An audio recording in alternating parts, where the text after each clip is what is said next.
quick things I wanted to update everybody on a regulatory side of things. The first is refund credit notes. So you might have seen this just came out a couple of days ago. Refund credit notes, if you remember, they were introduced by CAA and IATA as a kind of a means of helping travel companies delay paying the refunds, but making sure that they maintain consumer protection. So they were always intended as this temporary scheme to get us through the pandemic. So Atoll just, I think beginning of this week, announced that they were bringing their scheme to an end. So two important dates to be aware of. Firstly, you won't be allowed to issue any new refund credit notes after the 19th of December. So, less than a month away. Clearly that is going to present a challenge if we see more of the kinds of Austria type situations, going through the winter season and beyond. And if without that refund credit note scheme, technically you're back to needing to give that refund within the 14 days. So all Atoll refund credit notes have got to be redeemed for cash before the end of September 2022. Sorry, either cash or a replacement booking. So those first 2 points there relate to Atoll refund credit notes. IATA refund credit notes, as you probably know, actually the scheme ended back in June. And so you weren't allowed to issue any new IATA refund credit notes since that time, but you should also be redeeming them for either cash refunds or an alternative booking in line with the expiry date that was on your refund credit notes. That was different. It depended on when your bond ran out. So if any questions on any of that stuff, get in touch with your usual contact. But really, it's just those key dates to be aware of.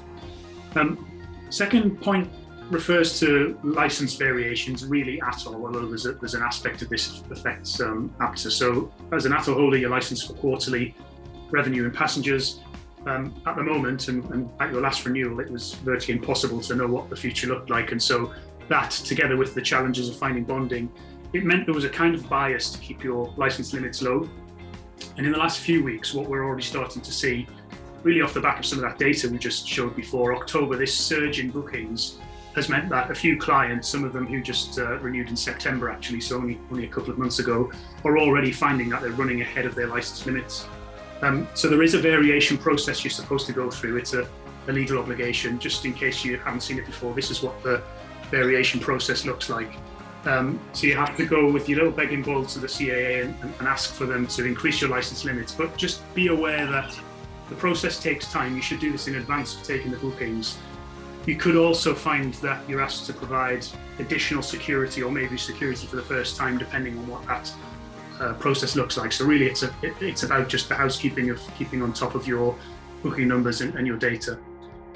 Again, get in touch. We can certainly help with variations if that applies to you. Final point is on IATA. Now this really won't be relevant to everyone, so I'll try and summarize this in a minute.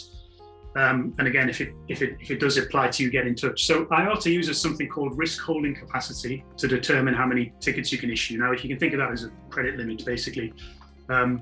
So this credit limit is set within the BSP system, and that determines how many tickets you can issue before you've paid for them. Now, normally risk holding capacity is a sort of floating calculation. It's based on your last 12 months of BSP, and then it's multiplied by either 1.5 or 2, depending on your risk. But effectively, it's roughly double what you would need. So there's always plenty of headroom. And if your business is growing at a fairly steady rate, you should always have headroom in that risk holding capacity. Then COVID hit, and this total shutdown. What IATA did was impose a risk holding capacity on everyone of 50% of your 2019 risk holding capacity. That's been fine for the last sort of year or so because no one's really issuing many tickets. And IATA are saying what they're going to do is revert back to this floating calculation sometime in early 2022, but they haven't said when. And it's simultaneously got to be done all across Europe, so quite a big task for them by the sounds of things. The problem we've got is this interim period where if your ticketing sales pick up in January, you're now sort of selling tickets, but your refund, your risk holding capacity isn't kind of catching up.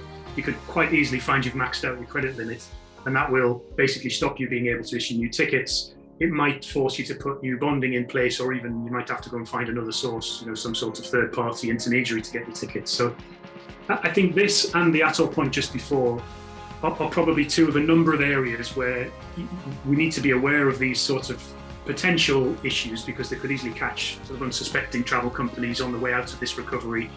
The tragedy would be that if something like that stopped you from taking advantage of all this pent-up demand. So we're starting to pull together a bit of a checklist and a crib sheet of all of these things, and we'll aim to circulate that in the next few weeks. But certainly these two things will be on there in a bit more detail.